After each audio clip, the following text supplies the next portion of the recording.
ወንጌል ሰላም ነው። እንዴት ነው ይታያል? ሰላም እንደት ነህ? እንዴት ነህ? ጸጋና ሰላም ይብዛልህ። አሜን አሜን። እግዚአብሔር ስም የተመሰገነ ይሁን። እሺ፣ ጥያቄ አለ?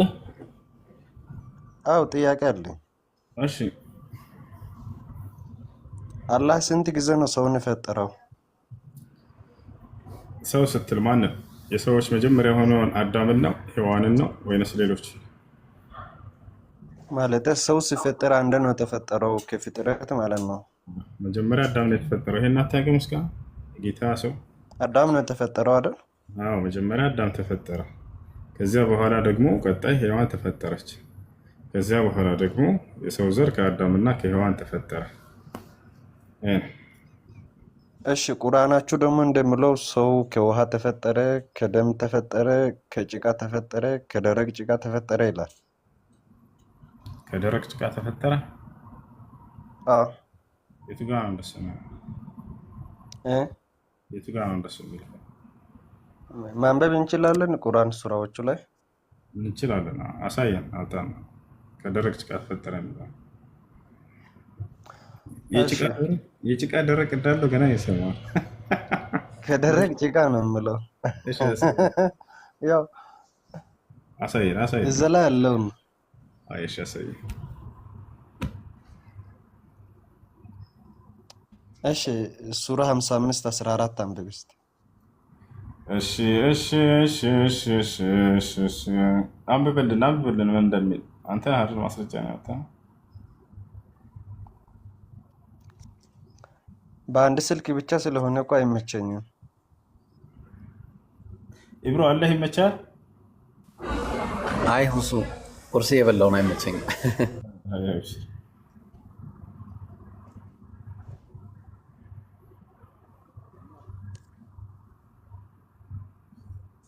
እሺ፣ ቁጥር ስንት ነው ያልከው? ቁጥር 14። እሺ፣ ከምን ተፈጠረ ነው ያልከኝ? ማለት የተፈጠረበትን ማለት 5 ቦታ ላይ ነው። ለምሳሌ አሁን ማታ ነው አየሁት።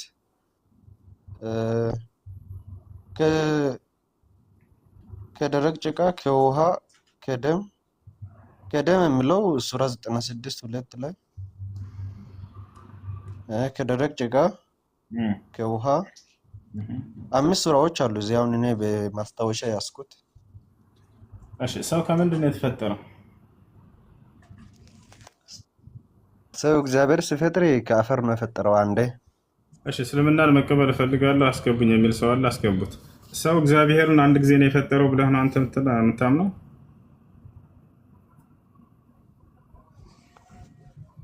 አሁን እኮ እኔ እንደ መጽሐፍ ቅዱስ ከሆነ እግዚአብሔር አዳምና ሔዋን ከአፈር አበጀው እስትንፋስም እፍ አለበት ብሎ ይደምድማል። ሔዋንን ከአፈር አበጃት የሚለው የቱ ጋር ነው ያለው?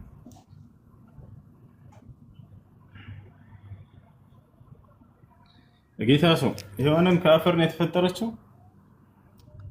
ሔዋን ማለት ሔዋን አዳም ነው ቀድሞ የተፈጠረው ከአፈር። ስለዚህ የተለያየ አፈጣጠር ነው ማለት ነው የአዳምና የሔዋን አይደለ? ሁለት አይነት አፈጣጠር ነው እንደ እግዚአብሔር የፈጠረው። ለምን አንድ አይነት አፈጣጠር አልፈጠረም?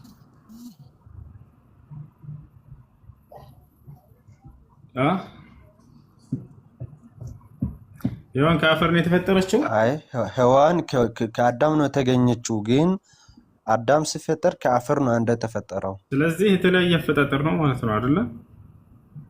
የአዳምና የሔዋን አዳም ከአፈር ነው ፈጠረው፣ ሔዋን ግን ከአፈር አይደለም። ሔዋን ከአዳም ነው የተገኘችው። እሺ፣ በጣም ጥሩ። ስለዚህ በተለያየ መንገድ ነው የተፈጠረው ማለት ነው የሰው ልጅ። የሰው ልጅ በተለያየ ነገር ነው የተፈጠረው ማለት ነው። አዳም ከአፈር ነው እኮ የሰው ልጅ በተለያየ ነገር ነው የተፈጠረው ማለት ነው። ለምን በተለያየ ነገር ፈጠረ? እዛ የሰው ልጅ ያው በተለያየ አልተፈጠረም እንዴ? በተለያየ ተፈጠሩ እንጂ አዳም ከአፈር ተፈጠረ፣ ሔዋን ግን ከአፈር አዳም ከአፈር ከተፈጠረ በኋላ ሔዋን ከአዳም ነው የተገኘችው። ከማን ነው ሳይሆን የተገኘችው? በተለያየ መንገድ ነው የተፈጠሩት ማለት ነው አይደለ? እና አዳም ባይኖር ሔዋን አትኖርም። አሁን አዳም ባትኖር ህይወት ትኖራለች አትኖርም አይደለም ጥያቄው። የጌታ ሰው መተህ እስልምና ላይ የተለያየ ነገር አነሳህና ስለዚህ የሰው ልጅ በተለያየ መንገድ ነው የተፈጠረውና አልከኝ። ስለዚህ መጽሐፍ ቅዱስም ላይ ልክ እንዲሁ የሰው ልጅ በተለያየ መንገድ ነው የተፈጠረው። አዳም ከአፈር ተፈጥሯል። ሌላ ደግሞ ከአፈር ያልተፈጠረ ሰው አለ አይደል?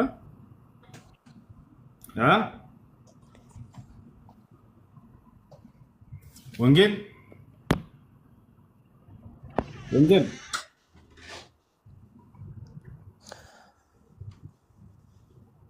ይሰማል። እሺ አዳም ከአፈር ተፈጥሯል። ሔዋን ደግሞ ከአፈር አልተፈጠረችም አይደል? ኔትወርክን አስተካክልና ና ሌላ ጥያቄ ነው ሲቀጥል። አዳም ከአፈር ነው የተፈጠረው። ያ ከአፈር የተፈጠረው ከእርሱ ነው የተፈጠረችው። ኦኬ ከሱ ነው የተፈጠረች። ስለዚህ ከአዳም ከአፈር ተፈጥሯል። ሔዋን ደግሞ ከአፈር አልተፈጠረችም። እሺ የቁርአኑን እንዴት እናርግሻው? ያው ነው ያለውን እኮ እያስረዳሁ ነው። ቁርአን ላይ ያለው እዛም ላይ እንዳለ። አንተ ደግሞ ልክ እንደ ሔዋን ነው የተፈጠርከው። በሌላ መንገድ ነው የተፈጠርከው። ከምንድን ነው የተፈጠርከው አንተ? እሺ አሁን ሱራ 96:2 ላይ ከረጋ ደም ፈጠር ነው ላለሽ እንዴት እናርግ? አንተ ከምንድን ነው የተፈጠርከው? እንደ ሔዋን ነው የተፈጠርከው እንደ አዳም ወይንስ ሶስተኛ ሌላ አይነት አፈጣጠር?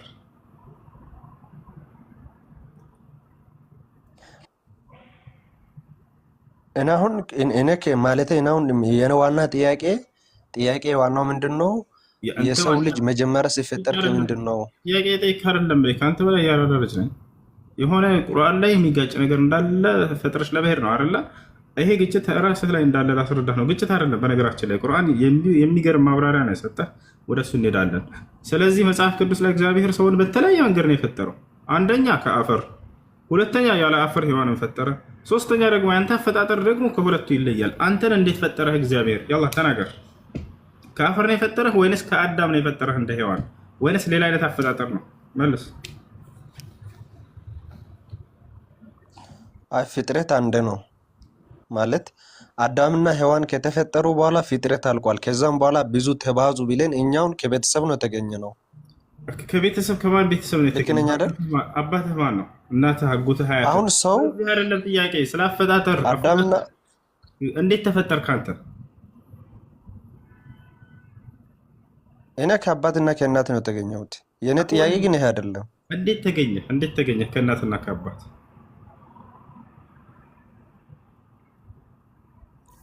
ከእናትና ከአባቴ ተገኘው ሲል ከአባትና ከእናቴ ዘር ነው የተገኘሁት። አዎ የዘር ፈሳሽ አይደለ? መጀመሪያ የዘር ፈሳሽ ነበር። ስለዚህ ውሃ ነው አይደለም? አሁን አልተረዳኸኝም እኮ። ዋናው ጥያቄ ይሄ አይደለም። ይሄ ግልጽ እኮ ነው። ስለዚህ መጽሐፍ ቅዱስ ላይ እግዚአብሔር ሰውን በተለያየ መንገድ ፈጥሮታል። አንደኛ ከአፈር የፈጠረው አለ። ሁለተኛ ሔዋንን ከአዳም ፈጠራት ከአፈር በተለየ መንገድ። ሶስተኛ እኛ የተለያየን ሰዎች። እንዲሁ መጽሐፍ ቅዱስ ላይ ሰው ከጭቃ እንደተፈጠረ ተገልጿል። ምን ትላለህ ጌታ? ሰው ከአፈር እኮ ነው። አንድ እኮ ነው ከአፈር አበጀው ላለ እኮ አዳምን ከአፈር አበጀው፣ ከዛን ሔዋንን ደግሞ ከጭቃ ከአፈር አዳምን አለ። ከዚያ በኋላ ደግሞ ከጭቃ ምን ትላለህ? እርሱ አፈር እኮ ነው፣ ሌላ ነገር የለም እኮ። ስለዚህ ችግር የለውም ማለት ነው። ስለዚህ ቁርአንም ላይ ከአፈር ፈጠርኩኝ ቢልም ከጭቃ ፈጠርኩኝ ቢልም አሁን ችግር የለውም አይደለ? ተስማማን በዚህ? ቁርአን ላይ የተለያየ ነው አለው። ከውሃ ይላል እኮ። ከውሃ አንተ ከውሃ አይደል የተፈጠርከው? ቅድም አመንክ እኮ። እሱን ከምንድን ነው የተፈጠርከው? ስለ ከዘር ፈሳሽ ነው አልከኝ እኮ። ውሃ ይላል እኮ፣ ከዘር ፈሳሽ አላለም። ምንድነው እሱ የዘር ፈሳሹ? ውሃ እያለ ሌላም ቦታ ላይ ይገልጸዋል። አላህ የዘር ፈሳሽ ይለዋል፣ ውሃ ይለዋል። እና ጭቃ ነው እንደሱ ስጋ ነው ፍጥረት። አሁን እንደ ቁርአን ስንት ነው ፍጥረት የተፈጠረው? በቃ አዳምጠህ ልመልስልህ። አዳምጠሽ ሚውት አድርግና አንደኛ አላህ ስብሐነሁ ወተዓላ አዳምን ፈጠረ። የአዳም አፈጣጠር ከሌሎች ይለያል። ከምንድን ነው የተፈጠረው? ከአፈር ነው የተፈጠረው። ያ አፈር ከምን ጋር ተቀላቅሏል? ከውሃ ጋር ተቀላቅሏል። ወሁወ ለዚ ኸለቀ ሚነል ማኢ በሸረን የሚለው ለዚህ ነው። ሰውንም ከአፈር ፈጠርኩት የሚለው። አፈሩ ብቻ ሰው ሆነ ወይ? አይደለም። ገብቶሃል አይደል? ጭቃ እንደሆነ ሲገልጽልን ጊዜ አፈርና ውሃ ተቀላቅሎ እንደሆነ ይገልጽልናል። ጭቃ በጭቃ እንደተፈጠረ መጽሐፍ ቅዱስ ሰው ገልጾልሃል። ጭቃ የሚፈጠረው እንዴት ነው ከተባለ ውሃ ጋር ተቀላቅሎ ነው። ቦታቸዋል አይደል? ያ ነው። ስለዚህ አላህ ስብሐነሁ ወተዓላ አዳምን ከአፈር አስገኘው። ጭቃ ሲል ጊዜ ከውሃ ጋር ተቀላቅሏል። አፈሩ ከውሃ ጋር ሲቀላቀል ጭቃን ይሰጣል። ያ ጭቃ ሲደርቅ ጊዜ ልክ እንደሚቅለጨለጭ ሸክላ ይሆናል። ከዚያ በኋላ እንደገና እስትንፋስን ዘራበት፣ ሰው ሆነ። ይህን ሂደቱን ይናገራል ቁርአን። ሌላኛው የተፈጠረችው ማነች? ሔዋን ነች። ሔዋን ከምንድን ነው የተፈጠረችው? ከአዳም የግራ ጎን ነው። ነቢ ሰለላሁ ዐለይሂ ወሰለም ኸለቀ ላሁ ሐዋ ብን አደም ምን ሸቂሂል አይሰር አሉ። አላህ ሔዋንን ከአዳም የግራ ጎን ፈጠራት አሉ። አላህ ስብሐነሁ ወተዓላ በቁርአን ላይ ኸለቀኩም ምን ነፍስ ዋሒደትን ወኸለቀ ሚንሃ ዘውጀሃ ይላል። ከአንዲት ነፍስ ፈጠርኳችሁ ከዚያም ከእርሷም የራሷን ጥንድ አደረግኩላት ይላል። ከአዳም ሔዋንን እንደፈጠረ እየገለጸ ነው። ያ አዩሃ ናሱ ተቁ ረበኩም አለዚ ኸለቀኩም ሚን ነፍስ ዋሒዳ ወኸለቀ ሚንሃ ዘውጀሃ ወበሰ ሚንሁማ ሪጃለን ከሲረን ወኒሳአ እያለ ይናገራል። ከአንዲት ነፍስ ፈጠርኩኝ ከዚያም በኋላ ከእርሷም ያችኛዋን ነፍስ ፈጠርኳት እያለ ይናገራል ማለት ነው። ይህ ነው። ስለዚህ ከአዳምና ሔዋንን ጨረስን። ሌላኛው የማን አፈጣጠር ነው? የእኛ አፈጣጠር። የእኛ አፈጣጠር ምንድን ነው? መጀመሪያ መነሳችን የዘር ፈሳሽ ነው። እንደሚታወቀው ባልና ሚስት ቅድም አንተም እንዳመንከው። ከዛ በኋላ የዘር ፈሳሹ ሰው ሆነ ወይ? በቀጥታ አይሆንም፣ ሂደት አለው። ያ ሂደት ወደ ምን ይቀይራል? የዘር ፈሳሹ ወደ ረጋ ደም ይቀይራል። ከደም የሚናንን ነው። ከዛ የረጋው ደግሞ ወደ ምን ይቀይራል? ወደ ስጋ ይቀይራል። ከዛ አጥንት ይሆናል። ከዛ ስጋ ይለብስና አላህ ስብሐነሁ ወተዓላ ነፍስን ይዘራበታል። ሰው ሆኖ ይወጣል። ገብቶሃል አይደለ? ይሄን ሂደት መጽሐፍ ቅዱስ ገልጿል ወይ? ወፍ የት ነው የምናገኘው? ይሄንን የሰው ልጅ ሂደት ቁርአን ላይ ብቻ። ቁርአንን በጣም ቆም ብላችሁ አጨብጭባችሁ ልታመሰግኑት ይገባ ነበር። ቅዱሳን እንዴት እንደተፈጠርኩኝ ሂደቴን ማን ነው የገለጸልኝ? መጽሐፍ ቅዱስ ላይ ካለ አሳየን እስኪ። ያላ ና ሰው የሆነ ተጨማሪ እውቀትን ሲያገኝ ጊዜ ሊያመሰግን ይገባል። ወላሂ የማናውቀውን ቁርአን ይሄንን አሳወቀን ብላችሁ ማለት ነው። ከዛ ምን መጡ? ይጋጫል። እንዴት? እዚጋ ከደም ብሏል፣ ከዛስ እዚጋ ከዘር ፈሳሽ ይላል፣ ከዛስ እዚጋ ከስጋ ይላል፣ እዚህ ከአጥንት ይላል። ሂደትን እየገለጸልህ ነው። እኔ ከዘር ፈሳሽ ነው የተፈጠርኩ ብለኸኛል። ቀጥታ የዘር ፈሳሹ ከእናትህ ማፀን ወጥቶ ሰው ሆንኩኝ ብለህ አይ አልሆነም ነው የምትለኝ። ሌላ ሂደት አለው። ያን ሂደቱን ግለጽ ከመጽሐፍህ። ያላ የሚገልጽ ክርስቲያን አለ? መጽሐፍ ቅዱስ ላይ ከኦሪት ዘፍጥረት እስከ ራእይ ድረስ የሰው ልጅ አፈጣጠሩን ሁኔታ ልክ ቁርአን እንደገለጸው የሚገልጽ ቦታ ካለ ገብቶ ይግለጽልን አንድ ክርስቲያን። እኛ አላህ ስብሐነሁ ወተዓላ ሱረቱል ሙእሚኑን ላይ ኢብራሂም ሱረቱል ሙእሚኑን ክፈትላቸዋል ከተመቸ። የሚገርም የሰው ልጅ አፈጣጠር ሂደትን አላህ ስብሐነሁ ወተዓላ በቅደም ተከተል አስቀምጦታል። ተመልከቱ። ይሄንን እንዲህ አይነት ሂደት የገለጸበት የሰው ልጅን አሰብ ካገኛችሁ መጽሐፋችሁ ላይ አሳዩን። ወላሂ እናደንቃችኋለን። የዛኔ ያና ሱረቱል ሙእሚኑን ላይ ግለጸው። ያውና ተመልከቱ። አንብብላችሁ አንድ ኢብራሂም ከተመቸ። እሺ ወለቀድ ኸለቅናል ኢንሳነ ሚን ሱላለቲን ሚን ጢን አለ። በመጀመሪያ በእርግጥ ሰውን ከነጠረ ጭቃ ፈጠረው አለ። ثم ከዛ በኋላ ደግሞ ጀዐልናሁ ኑጥፋ ከዛ በኋላ ምን አደረገው? መርጊያ ውስጥ የሚስፈነጠር የሆነ ፍትወት ጠብታ አደረገው። ፊ ቀራሪ መኪን እያለ ይናገራል። ከዛ ቀጠለ ثم አለ ድጋሚ እንደገናም ኸለቅና ኑጥፋ ያው እዚህ ጋር ከዚያም ጠብተዋን በ40 ቀን የረጋ ደም አድርገን ፈጠር ነው አለ። የረጋውንም ደም ቁራጭ ስጋ አድርገን ፈጠርን። ቁራጯን ስጋም አጥንቶች አድርገን ፈጠርን። አጥንቶቹንም ስጋ አለበስን። ከዚያም ነፍስ በመዝራት ሌላ ፍጥረትን አድርገን አስገኝ ነው። ከሳዲዎችም ሁሉ በላጭ ሆኖ አላህ ላቀ ይላል። ሱብሃንአላህ።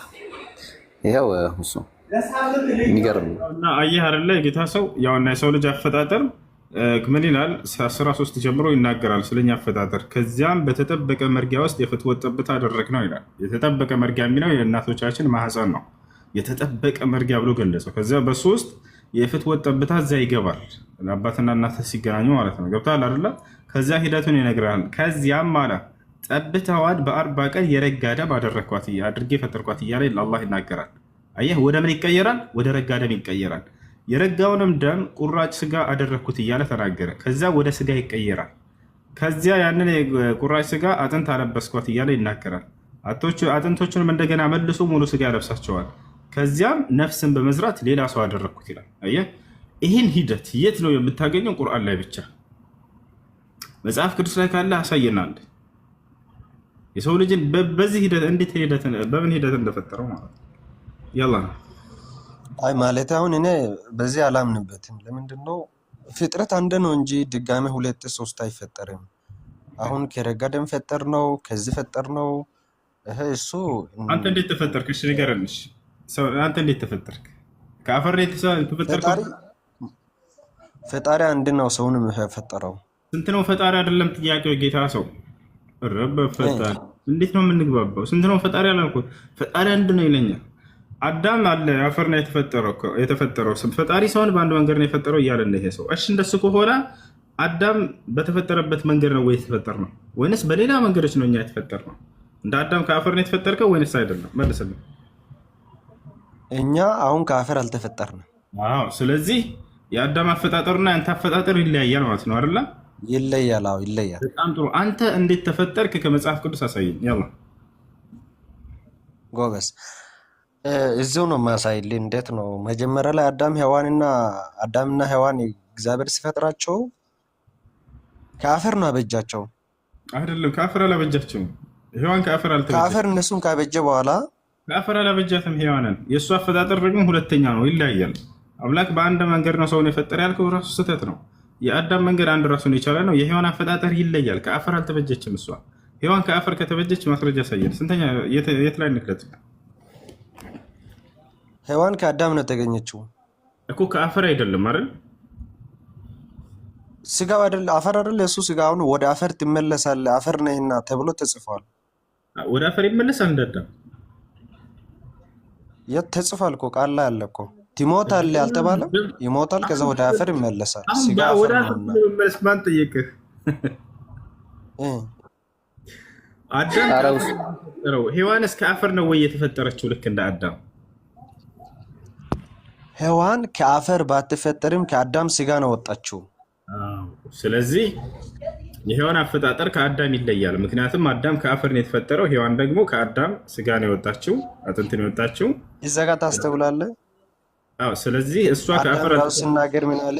እርሷ ከስጋዬ ተገኝታለች ስጋዬ ናትና ሔዋን ትሁን ብሎ ስም አወጣላት ይላል። በጣም ጥሩ። ስለዚህ አሁን አዳም የተፈጠረው ከአፈር ነው፣ ሔዋን ደግሞ ከሱ በተለየ መንገድ ከአፈር አልተፈጠረችም። ከአፈር አልተፈጠረችም። ከዛ በኋላ ሌላ ፍጥረት አለ።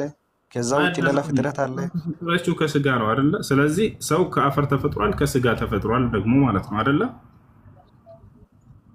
ፍጥረት እኮ አልቋል። ያኔ እዛ ላይ አከተመ። ከዛ በኋላ ብዙ ተባዙ ነው የተባለው እንጂ ከአፈር ማለት ከደም ተፈጠረ። ከዛ በኋላ ስላለው ልመጣ ነው። አሁን ስለ ሔዋን ነው የጠየኩኝ ያለሁት። አዳም ከአፈር ተፈጥሯል፣ ሔዋን ደግሞ ከስጋ ነው የተፈጠረችው አይደለ?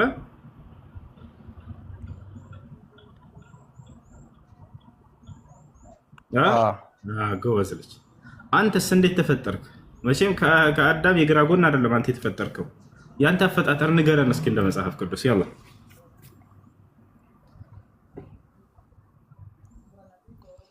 በል ጠንክር።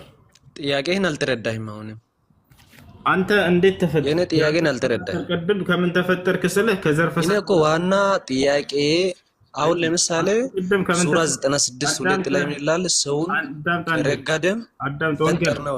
ወንጌል መቼ ነው የፈጠሩት? ወንጌል ከምንድን ነው የተፈጠርከው ስልህ ቅድም ከዘር ፈሳሽ ብለሃል አይደለ? እሱ እኮ በቃ ብዙ ተባዙ ተብሏል እኮ ከዛ በኋላ እንጂ መጀመሪያ ፍጥረት ላይ ሰው ከምንድን ነው የተፈጠረው? አዳምጥ። ብዙ ተባዙ ተብለሃል አልተባልክም? አይደለም። ቅድም ከምንድን ነው የተፈጠርከው አንተ ስልህ ከዘር ፈሳሽ ብለህና፣ አየህ የተለያየ ሶስት ማለት አንደኛ አዳም ከአፈር፣ ሁለተኛ ሔዋን ከስጋ አልከኝ፣ ያንተ ደግሞ ከዘር ፈሳሽ። አሁን ጥያቄው መለያየቱን ሳይሆን እንደሚለያይ ግልጽ ነው የሶስታችሁ ማለት ነው። ነገር ግን ጥያቄው መሰለህ ያንተ ያፈጣጠር ሂደት እንዴት ነበረ? የዘር ፈሳሽ ቀጥታ ዘር ፈሳሽ የነበርከው ሆነ ነው ወደ ሰውነት የወጣህ ወይንስ ሌላ ሂደት አለው በእናትህ ማህፀን ውስጥ? ይሄ ነገር መጽሐፍ ቅዱስ ላይ ተገልጿል ወይ? ያላ ያፈጣጠር ሂደት ንገረን። እሱ ግልጽ ነው። እሱን ተረድተናል እኮ እኛ እዛ ጋር አንድ ነው። ግን አሁን እንደ ቁርአን ከሆነ ስንት አይነት ሰው ነው የተፈጠረው? ከደም የተፈጠረ ሰው አለ፣ ከውሃ የተፈጠረ ሰው አለ ይላል። ስንት አይነት ሰው ነው የተፈጠረው? ተረድተናል። ግልጽ ነው። እሱን እንለፋ ይለኛል። ተመልከቱት። ያንተን ያፈጣጠር ሂደት ከመጽሐፍ ቅዱስ ንገረኝ። ያላ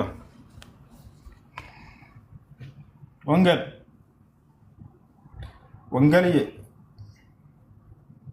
ይሰማል እኮ ይሰማል። አሁን ጥያቄን የተረዳህ አይደለም። አሁን ሱራ 96:2 ላይ ከረጋ ደም ሰውን ፈጠር። ወንጌል ሳይሆን አንተ መንገል ነው። ወላሂ መንገል ነው አንተ። እሺ ንስር ሐምራዊ ሰላም። ንስር አምሃራ ሰላም ሰላም። እንዴት ነህ? ደህና ነህ? እግዚአብሔር ይመስገን። ነው ቀለን። እሺ አሁን የተጀመርነውን መመለስ ትችላለህ? ምን ነበረ? እስኪ አስታውሰኝ።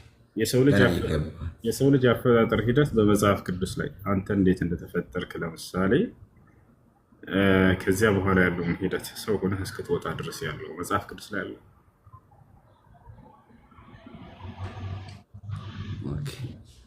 መጽሐፍ ቅዱስ ላይ ያለው የሰው ልጅ አፈጣጠር አንድ ጊዜ ተፈጥሯል በአዳም። ከዛ በኋላ ያለው ያው የአዳምን ባህሪ ይዘን በውልደት ነው እንጂ እግዚአብሔር አሁንም ሰውን ይፈጥራል ብዬ አላምንም። ያ ውልደት ሂደቱ እንዴት ነው? ያንተ ለምሳሌ ያንተ ውልደት ወይንም ያንተ አፈጣጠር እንዴት ነበር? ልክ እግዚአብሔር አምላክ ለአዳም የሰው ልጅ ብቻውን ይኖር ዘንድ መልካም አይደለም ብሎ ከግራ ጎኑ ሔዋንን የፈጠረለት በዛ አማካኝነት እኛም እየተዋለድን እስከዚህ ሰዓት ድረስ ደርሰናል። ሔዋን እንደተፈጠረችው አንተም ከአዳም የግራ ጎን የተፈጠርክ ማለት ነው አይደለ? እንደዛ አይደለም። ስነ ፍጥረት ላይ አዳም የሰው ልጅ በስነ ፍጥረት ነው አንዴ የተፈጠረው ነው እያልኩ ያለው እኮ። ገባኝሽ። ያንተ አወላለድ ወይም አፈጣጠር እንዴት ነው? ለምሳሌ ልጀምርልሽ። እናትና አባትህ ተጋቡ። ከዚያ በኋላ እኔማ ከእናቴና ከአባቴ ነው መወለድ ነው። እንዴት? በምን ያክል ጊዜ? መቼም 9 ወር ቆይተሃል። ያ ወደ ሰው እስኪቀየር ድረስ ሂደቱ እንዴት ነበረ? ተገልጿል። ይህ መጽሐፍ ቅዱስ ላይ መጽሐፍ ቅዱስ ያውቃል። ስለዚህ ነገር መልስ አለው በዚህ ጉዳይ ላይ። እኔ ጥያቄ አልገባኝም። አሁን ለምሳሌ እኔ ሰወልድ የአንተ ልጅ እንዴት ተወለደ ነው እያልከኛለሁ? አልገባኝም።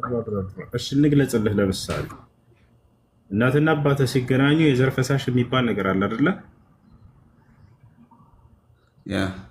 ያ ያንተ መነሻ ነው አይደለ? እኮ ህግ እኮ ብዙ ተባዙ ምድርን ሙሏት ብሎ እግዚአብሔር አምላክ ለአዳም እና ለሔዋን ተባዙ የሚል ትእዛዝ እንደሰጠ እናውቃለን። እሱን አይደለም ጥያቄ። አጀማመር በዛ አማካኝነት ነው። ታዲያ የሰው ልጅ የሚዋለደውም ሆነ የሚበዛው በዛ አማካኝ ብዙ ተባዙ የሚለው እሱ የአምላክ መልእክት ነው። እንዲዋለዱ ይሄንን የሰጠበት መልእክት ነው። ገብቶሃል አይደለ? ያ ሳይሆን ሂደት ነው እየጠየኩኝ ያለሁት አሁን ሂደት። ገብቶሃል አይደል? ምንድን ነው? ለምሳሌ እናትና አባትህ ተጋቡ። ከዚያ በኋላ ግንኙነት ሲያደርጉ ጊዜ የዘር ፈሳሽ የሚባል ተከሰተ። ከዚያ በኋላ ማህፀን ውስጥ ስላለው ሂደት መጽሐፍ ቅዱስ ይናገራል ወይ? ያው በግልጽ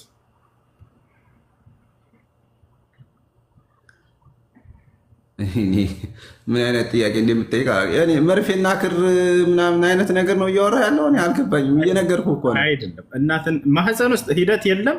ዝም ብሎ የዘር ፈሳሽ ነው። ሰው ሆነ የወጣው ወላሂ ግልጽ ጥያቄ ነው። ግን መልስ እኮ ሂደትማ መልስ ኖ አይደለም።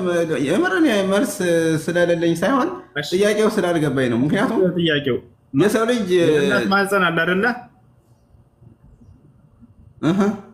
እናት ማህፀን ውስጥ አንተ የሰው ቅርጽ ይዘህ እስክትወጣ ድረስ ሂደት አለ የለም? ወይንስ የዘር ፈሳሹ ቀጥታ ነው ሰው የሚሆነው?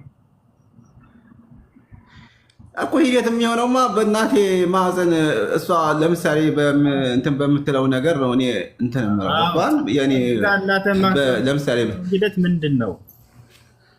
የሰው ቅርጽ ይዘህ እስክትወጣ ድረስ ያለው ሂደት መጽሐፍ ቅዱስ ላይ ተገልጿል ወይ? ግልጽ ጥያቄ ነው። እኔ እንጃ እኔ ይህን አላቅም። እኔ እንደዚህም የሚል ነገር አላነበብኩም እስካሁን ድረስ። ምክንያቱም ይሄ ነው ለማለት ስላላነበብኩት አላቅም። መልስ ልሰጥ አልችልም በዚህ ጉዳይ ላይ። ነገር ግን እንዲህ ጀነራል ብዙ ተባዙ ብሎ እግዚአብሔር አምላክ ትእዛዝ እንደሰጠው በዛ አማካኝነት እንዲሆን ነው። ይሄ ነው እና ሳይንስ አይደለም በነገራችን መጽሐፍ ቅዱስ ሳይንስ ስለ መሬት ጥናትም ሆነ ስለ ሰው ልጅ እንትን የሚያጠናው ሳይንስ ይመስለኛል እንጂ እኔ መጽሐፍ ቅዱስ አንድ ያዳምጠኝ። ስለ ሳይንስ አይደለም እኮ የሰው አንተን ፈጥሬ ያለሁኝ ካለ አንተ ጥያቄውን እያረከው ያለው ሳይንሳዊ ነው እያረከ ያለው ጥያቄህን ማለት ነው። አይደለም ሳይንሳዊ ወደዚያ አታሽሽ። እንደዛ ሳይሆን አንተ ለአንተ አምላክ ህግና ስርዓትን ሲያወርድልህ ጊዜ የሚያውቅህ አምላክ መሆኑን ሊያረጋግጥልህ ይገባል። አላህ በቁርአን ላይ ለቀድ አንዘልና ኢለይኩም ኪታበን ፊሂ ዚክሩኩም ይላል። በእርግጥም መጽሐፍን አውርጄላችኋለሁኝ በእርሱ ውስጥ የእናንተ ማንነትም አለ ይለናል። ማንነትህን በደንብ ወፊ አንፉሲኩም አፈላ ቱብሲሩን ይላል አላህ። ስለ ራሳችሁ እንደው ነግሬያችኋለሁኝ አታስተነትኑም አትመለከቱም ምን ይላል። አጀማመር እንዴት ነበር የሚለውን በደንብ አድርጎ ያ የፈጠረኝ አምላክ ከፈጠረኝ አምላክ የመጣልኝ ቃል ካለ በዚያ ውስጥ ሊነግረኝ ይገባል። በደንብ ነግሮናል። ይሄ ቁርአን መጽሐፍ ቅዱስ ላይ ወፍ የለም። ይሄ ነገር ሳይኖራቸው እኮ እንዴት ነው የነገረክ? አንዴ ተረጋጋ ልጨርስ። ይሄ ሂደት ሳይኖራቸው ይመጡና እስልምና ሂደቱን ገልጾታል። ከዛና ብትቅ ያደረጉ እዚህ ጋር ከደም ይላል፣ እዚህ ጋር ከረጋ ደም ይላል፣ እዚህ ጋር ከፍትወት ጠብታ ይላል። ይሄ ሂደት አለ ወይ እናንተ ጋር? ወፍ የለም። አንተ ተጨማሪ እውቀት አገኘሁ ቁርአን ላይ ብለህ ወላሂ ቁርአንን ሊያመሰግኑ ሲገባ መጥተው ይጋጫሉ። እሺ የሰው ልጅን ሂደት ነገሩን ተገልጿል ወይ መጽሐፍ ቅዱስ ላይ? የለም ጭራሽ።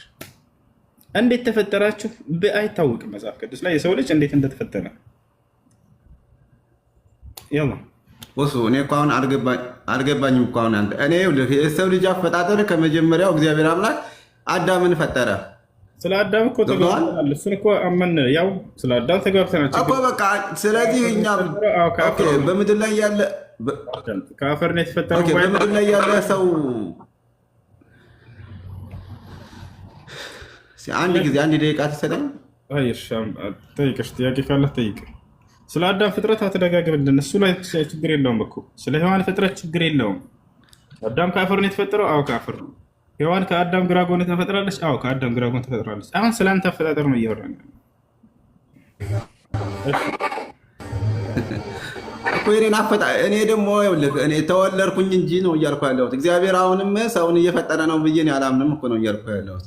የአዳምን ባህሪ ይዤ ነው የምቀጥለው ነው። እግዚአብሔር አሁን የሰው ልጅን እየፈጠረ አይደለም ነው ያልከው? የሰው ልጅ ፈጥሮ ስነ ፍጥረት ላይ ፈጥሮ ጨርሷል። እየተወለድክ ነው እንጂ የምትሄደው። አሁን እግዚአብሔር ሰውን በሌላ ፍጥረት ይፈጥራል ብዬ አላምንም። እሺ አንተ ፍጡር ነህ አይደለም?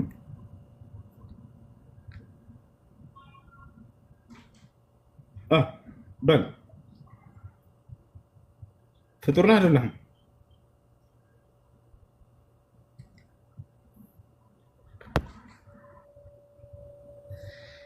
እኔ የተወለድኩ ነኝ እንጂ የተፈጠርክ አይደለህም። ፍጡር አይደለህም ማለት ነው።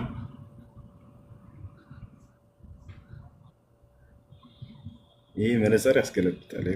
የተፈጠረው አዳም ነው እያልኩ ያለሁት እኮ። ስለዚህ አንተ ፍጡር አዳም ነው የተፈጠረው። እሺ ስለዚህ ፍጡር አይደለም። ይሰይ ክርስቲያን ወዴት ነው? ፍጡር አይደለም ማለት ነው። በኢየሱስ ክርስቶስ ተገርመን ነበር። ኢየሱስ የተወለደ እንጂ የተፈጠረ አይደለም ሲለን ጭራሽ ራሳቸውንም እኛ የተፈጠርን አይደለም። እንግዲህ እንደተመቸህ ፋስ እንደተመቸህ እኔ እንደተመቸኝ አይደለም አንተ እንደተመቸህ ፋስረው አንተ እኔ እያልኩ ያለሁት አንተ እንደተከው። እሺ ወይኔ በላችሁ። እሺ ማለት ጥያቄ አለ የለም? ኦኬ አሁንም እሺ ጥያቄ ልጠይቅህ። አሁንም አላህ ይፈጥራል ብለህ ታምናለህ? ያው አምላክ አላህ ሱብሓነሁ ወተዓላ ሁሉን ነገር እዚህ ዓለም ላይ የሚገኝ ማንኛውንም ነገር እየፈጠረው يقول الله سبحانه وتعالى الله خالق كل شيء። አሁን እስቲ አዳምጠህ ሁል ጊዜ እሱ በስራ ላይ ነው። አላህ ሱብሓነሁ ወተዓላ كل يوم هو في شأن ይላል። ሁል ጊዜ እኔ በስራ ላይ ነኝ ይላል። ሁሉን ነገር በማስገኘት ሁሉን ነገር በመፍጠር ላይ ያለ አምላክ ነው አላህ ሱብሓነሁ ወተዓላ። ስለዚህ አሁንም እየፈጠረ ነው እያልከኝ ነው? አዎ እየፈጠረ ነው። ኦኬ አይ ሚኪያስ ሰላም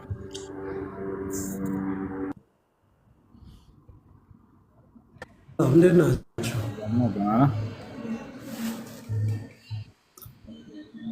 ሰላም ነው።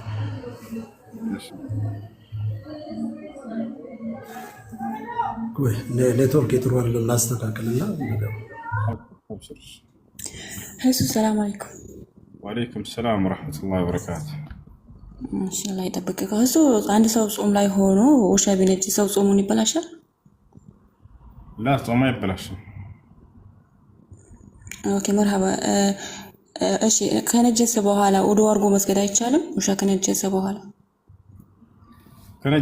ነጃሳው ሽንት ምናምን ከሆነ ችግር የለውም። ያንን የነካባቸውን ቦታ ማጠብ እና እንትን ማለት ይህን ለሙሉ ልብስ ቀይሮ ማለት ነው። ቅርታ የነካባቸውን ቦታ ልብ በሉ። እዚህ ቦታ ላይ ከውሻ የሚነጅሱ ነገራቶች የተገለጹት ማንኛውም እንስሳት ደሙ ይነጅሳል። የሰውም ቢሆን ደም ነጃሳ ነው። ደም ነጃሳ ነው። ነገር ግን ከዚያ በኋላ ደግሞ ሽንትና ካካ፣ ማንኛውም ስጋው የማይበላ እንስሳት ሁሉ ሽንታቸውና ካካቸው ይነጅሳል። ውሻም ከነዚያ ነውና ሽንቱና ካካ ይነጅሳል። ሌላ ውሻ ለየት የሚያደርገው ምንድነው? ልጋግ ወይንም ለሃጩ ይነጅሳል። ነቢ ሰለላሁ ዐለይሂ ወሰለም ኢዛ ወለገ ልከልቡ ፊ ኢናኢ አሐዲኩም ፈግሲሉሁ ሰብዐን አወለሁነ ቢቱራቢ ወአኺሩሃ ቢልማእ አሉ። ውሻ በሆነ መገልገያ ዕቃ ላይ ልጋጉን ወይም ለሃጩን ቢያስነካባቸው 7 ጊዜ ይጠቡታል። የመጀመሪያውን አንድም በአፈር ከዚያ 6ቱን በውሃ ብሎ ተናከሉ። ስለዚህ ያ ነው። ቆዳው ምናምን ቢነካ ሰውነቱ በደረቁ ይህ ችግር የለው። አሁን ከተገለጹት ውጭ ይሄ ቆዳው እጁ አልኩኝ ሰውነት ማንኛውም ቢነካው ሰውየውን አይነጅስም። እሱ የሚነጅሱት እነዚህ የተገለጹት ብቻ ናቸው። እና ሻወር አያስወስድም። የነካባችሁን ቦታ ማጠብና ማጽዳት ብቻ ነው። አፈር ካላገኘ ነስ ይላል። አፈር ካልተገኘ ሳሙና የእሱን ቦታ ይተካል። ችግር የለው። እሺ እሱ ልብስ ከነካ ልብሱንም 7 ጊዜ መታጠብ አለበት ነው? ለችግር የለውም። በአንዴ በላውንደሪ ከታጠበ በቂ ነው። ልጋግና ለሃጭ ከሆነ ሌላ ሽንት ወይንም እንትን ከሆነ አንድ ጊዜ ብቻ ከታጠበ በቂ ነው። ስለ ልጋጉ አስመልክቶ ነው ልብስ ማለት ነው 7 ጊዜ ነው። ልጋጉ ከነካ ልብስ 7 ጊዜ ይታጠባል ማለት ነው እሱ። ሽኩራን ጀዛከላሁ ኸይር። አላህ ይባርክ። እሺ ማሂ السلام عليكم ورحمة الله وبركاته. والسلام ورحمة الله وبركاته. سلام نوسو. الحمد لله. والله الحمد لله مرحبا. ህልም ፍቺ ፈልጌ ነበርና በተደጋጋሚ አንድ አይነት ህልም እየታየ ነበርና እሱን ለመጠየቅ ነበር። ህልም ግምታዊ የሆነ ነገር ነው። እኔ ግምታዊ የሆነ ነገር ማናገር ደስ ይላል።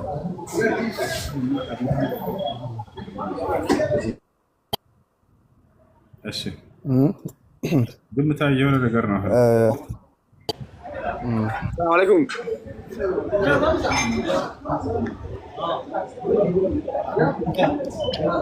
ሄሎ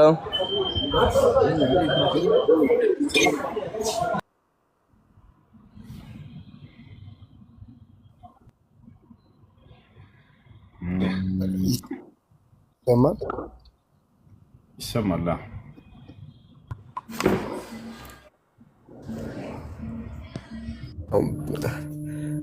የመጀመሪያ ቀን እንዳጋጣሚ እኔ ህልሙን ያየሁት የመጀመሪያ ቀንና ህልሙ እኔ የሆነች ልጅ አለችና እሷ እያለቀሰች በጣም በፍርሃት ውስጡና በተደጋጋሚ እያለቀሰች ትጮሃለች ምናምንና ሰው ተሰብስቦ ምን ሆነሽ ነው እያለ ይጠይቃታል። ምንም መናገር አትፈልግም፣ ማውራትም አትፈልግም። እየተሰማት ያለውንም ነገር ለሰዎች መናገር አትፈልግም። ስም ነው የምትጣራው። ያ የምትጣራው ስም ደግሞ የኔ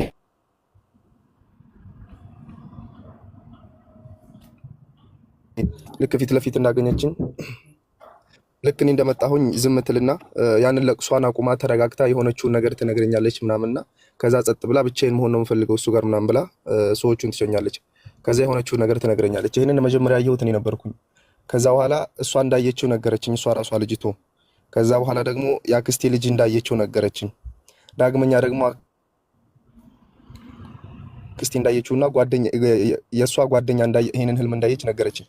በተደጋጋሚ ከ4 ሰው ከ5 ሰው ነው አንድ አይነት ህልም በአንድ አይነት ቦታ ላይ በአንድ አይነት ሁኔታ ህልሙ የተነገረኝና ይሄ ነገር ጥያቄ ስለፈጠረብኝ ልጠይቅህ ነበር። ወላሂ አዕለም አላሁ አዕለም። እሺ ጽዮን ሰላም ጽዮን። ሁሴ ልቀጥልን። ያውን እሺ አሁን ጥሩ ቦታ ነው።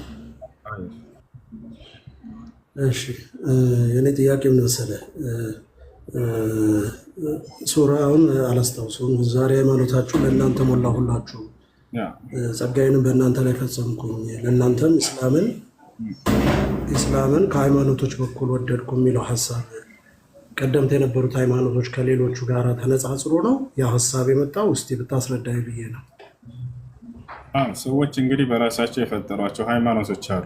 እነዚያን በፍጹም ከእርሱ ዘንድ እንዳልሆኑ እኔ የወደድኩላቸውና የመረጥኩላቸው ሃይማኖት ኢስላም ነው እያለ እየተናገረ ነው እንጂ ቀደምቶች ሃይማኖች እነዚህ ሰዎች በራሳቸው የሰየሟቸውን አምላክ በነቢያት በኩል የደነገጋቸው አይደሉም።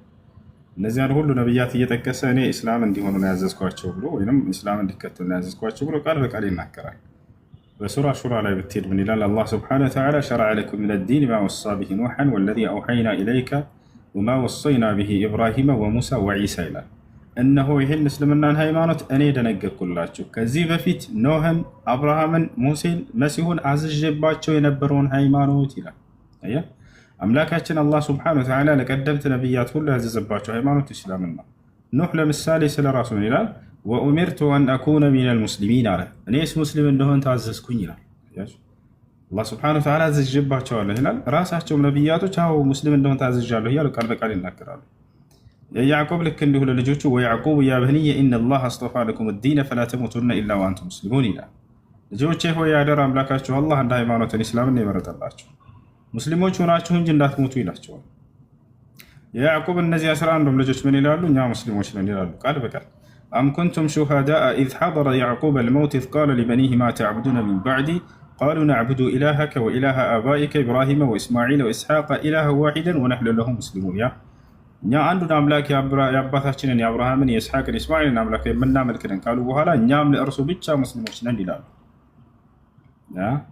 ይህ ነው። እሺ የእንትና የመርየም የዘር ግንድ እንዴት ነው አመጣጡ? እንዴት ነው? እንዴት ይታያል? ሙስሊምና መርየም ዓለይሃ ሰላም በቁርአን ላይ ቤተሰቧ በጣም የተወደሰ ቤተሰብ ነው። በእርሷም ስም በቤተሰቧም ስም የቁርአን ምዕራፍ አለ። አል ዒምራን የዒምራን ቤተሰብ ብሎ ተጠቅሷል። አላህ ስብሓነሁ ወተዓላ በጣም የመረጥኩት ሰው ነው ብሎ አባቷን ጠቅሶታል በቁርአን ላይ ኢነላህ አስጠፋ አደመ ወኑሐን ወአለ ኢብራሂመ ወአለ ዒምራን ዐለል ዓለሚን ከዓለማት ህዝብ መርጫቸዋለሁ እያለ ይገልጻቸዋል። አየህ ቤተሰቧ ነው። ከማን ዘር እንደሆነች እዛውም ላይ አላህ ስብሓነሁ ወተዓላ ይገልጻል። ከነዚህ ከነቢያት ሲልሲላ እንዳላት ይገልጻል። ከሃሩን ቤተሰቦችም እንደሆነች ሁሉ ተገልጿል። በሃሩን ዓለይሂ ሰላም በኩል የሙሳ ዓለይሂ ሰላም ወንድም ከነዚያ የዘር ሲልሲላ መሰረት እንዳላት የተገለጸ ዒሳ ዓለይሂ ሰላም ልክ እንዲሁ አላህ ስብሓነሁ ወተዓላ ثم قفينا على آثارهم برسلنا وقفينا بعيسى ابن مريم ይላል። እስራኤላውያን ነቢያቶችን ከገለጸ በኋላ ከዚያም በእነርሱ ፋና ላይ ምን ነቢይን መልእክተኛዬን ኢየሱስን አስከተልኩኝ እያለ አላህ ቃል በቃል ይናገራል። አስተዋል ثم قفينا على آثارهم برسلنا وقفينا بعيسى ابن مريم وآتيناه الإنجيل ይላል። ስለዚህ ከእነርሱ መሰረት እንዳላቸው ይገልጻል። ይሄ ነው። እሺ አማኝ ነበሩ ማለት ነው ቤተሰቦች? አዎ አማኝ ነበሩ። እናቷ በጣም ጻድቅ ሴት ነች። አላህ ስለ እናቷም ሁሉ ይናገራል በቁርአን ላይ። እናቷ ከአላህ ጋር ልዩ ትስስር ነበራት። የመርየም እናት አንድ ላንብብላችሁ ታሪኩን። በጣም የሚገርም ነው። ሱረቱን አሊ ዒምራን ላይ ታገኙታላችሁ። ኢነላህ አስጠፋ አደመ ወኑሐን ይላል። እኔ አዳምን መረጥኩኝ ከሰዎች የመጀመሪያው ሰው አድርጎ መረጠው። ኖህንም ከዚያም በኋላ መረጥኩት ይላል። ወአለ ኢብራሂም የአብርሃምንም ቤተሰብ መረጥኩኝ አለ። ወአለ ዒምራን ዐለል ዓለሚን ከዓለማት ልክ እንዲሁ ደግሞ በዘመናቸው የማርያምን ቤተሰብ መረጥ አላህ ስብሓነሁ ወተዓላ። ዙርየተን ባዕዱሃ ሚን ባዕድ ይላል። እነዚህ አሁን የገለጽኩላችሁ ከፊል ለከፊላቸው የሚወራረሱ ዘሮች ሲሆኑ እያለ ገለጻቸው። አየህ ከአዳም ከዚያ በኋላ ወደ ኖህ ጋር ሄደ። ከዚያ በኋላ አብርሃም ነው። ከዚያ የማርያምን ቤተሰብ ገለጸ። ከዚያ በኋላ የማርያም እናት ትመጣለች። ከዚያ ማርያም፣ ከዛ ኢየሱስ እያለ ሊቀጥል ነው ታሪኩ። ኢዝ ቃለት ኢምራአቱ ዒምራን ረቢ አሁን ደግሞ የማርያምን አወላለድ ታሪክ ሊገልጽልን ነው አላህ እንዴት እንደተወለደች።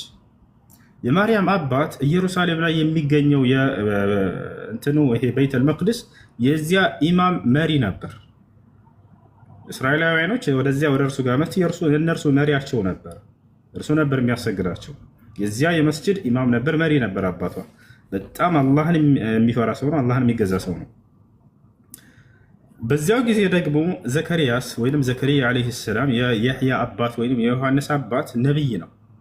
የማርያም አባትና ዘከርያ በጣም የሚዋደዱ ጓደኛሞች ናቸው። ሁለቱም የአላህን ሕግና ስርዓት የሚጠብቁ እስራኤላውያኖችን በአላህ መንገድ ላይ የሚመሩ ነበሩ። ሁለቱም የሚገርማቸው እህትማማቾችን ያገቡት። የመርየም አባት ሐናን አገባ፣ ያኛው ደግሞ ዘከርያ ደግሞ የሐናን እህት ያገባል። ይታችኋል። በዚህ ሁኔታ እያሉ ነው የመርየም ዓለይሃ ሰላም አባት ማነው እናቷ ታረግዛለች፣ ሐና ታረግዛለች። ባረገዘችበት ጊዜ እንግዲህ ባሏ ይሞታል፣ ዕምራን ይሞታል ባሏ። ከዚያ በኋላ የቤተል መቅደስን ኃላፊነትና ማን ይወስዳል? ዘከርያ ይወስዳል። እሱ ነቢይ ነው እና እርሱ ተተካ የመርየም አባት ሲሞት ጊዜ። በዚህ ጊዜ የመርየም እናት ያረገዘችው ልጅ ወንድ እንዲሆንላት ተመኘች። ለምን? ልክ እንደ አባቱ ጻድቅ የሆነ የእስራኤላውያኖች መሪ እንዲሆን ተመኘች። ከዚያ ተሳለች ለጌታ ለአላህ ሱብሓነሁ ወተዓላ፣ አምላክ ያላህ ሆይ ያረገዝኩትን ልጅ ለአንተ አምልኮ ብቻ እንዲውል ከምድራዊ ጥቅም የራቀ እንዲሆን ተስየዋለሁኝ ብላ ለአላህ ሱብሓነሁ ወተዓላ ስለቷን አቀረበች። ኢዝ ቃለት እምረአቱ ዒምራን ረቢ ኢኒ ነዘርቱ ለከ ማ ፊ በጥኒ አለች። አምላክ ያላህ ሆይ በሆዴ ውስጥ ያለውን ልጅ ለአንተ ተስየዋለሁኝ አለች፣ የአንተ አገልጋይ እንዲሁም ሙሐረረን ፈተቀበል ሚኒ ጌታ ያላህ ሆይ ስለቴን ተቀበለኝ አለች። ኢነከ አንተ ሰሚዑል ዓሊም አንተ የምንናገረውን የምትሰማ የምንሰራውን ሁሉ የምታውቅ የሆንክ አምላክ ነህና አለች። ፈለማ ወضዐትሃ ልክ ሴትየዋ ግን እቺ ሐና በምትወልድ ጊዜ ቃለት ረቢ ኢኒ ወضዐቱሃ ኡንሳ ደነገጠች። ጌታ ያላህ ሆይ ሴት ሆነች የወለድኳት አለች። የተመኘችው ምን ስለነበር ነው? ወንድ። ለምን? ልክ እንደ አባቱ የቤተል መቅደስ መሪ እንዲሆን ፈልጋ ነበር። ጌታ የሴት ልጅ ወለድኩኝ አለች። ወላሁ አዕለሙ ቢማ ወضዐት የወለደችውንም እኔ የማውቅ አምላክ ነኝ እያለ አላህ ስለ ራሱ ነገረ። ወለይሰ ዘከሩ ከልኡንሳ ወኢኒ ሰመይቱሃ መርየም አለች። እኔም ልጄን በቃ ማርያም ብዬ ሰይሜያታለሁኝ አለች። ከዚያ ወዲያው ዱዓ አደረገች ለማርያምና ከእርሷ ለሚገኙ ዘሮች። ወኢኒ ሰመይቱሃ መርየም አምላክ ያላህ ሆይ ልጄን መርየም ብዬ ሰይሜያታለሁኝ። ወኢኒ ኡዒዙሃ ቢከ ወዙርየተሃ ሚነ ሸይጣን ረጂም አምላክ ያላህ ሆይ ልጄን ማርያምንም ሆነ ከእርሷ የሚገኘውንም ዘር ከሰይጣን ተንኮልና ሴራ እንድትጠብቅልኝ እማጸናሃለሁኝ አለች። አላህም ይሄን ጸሎቷን ሰማት።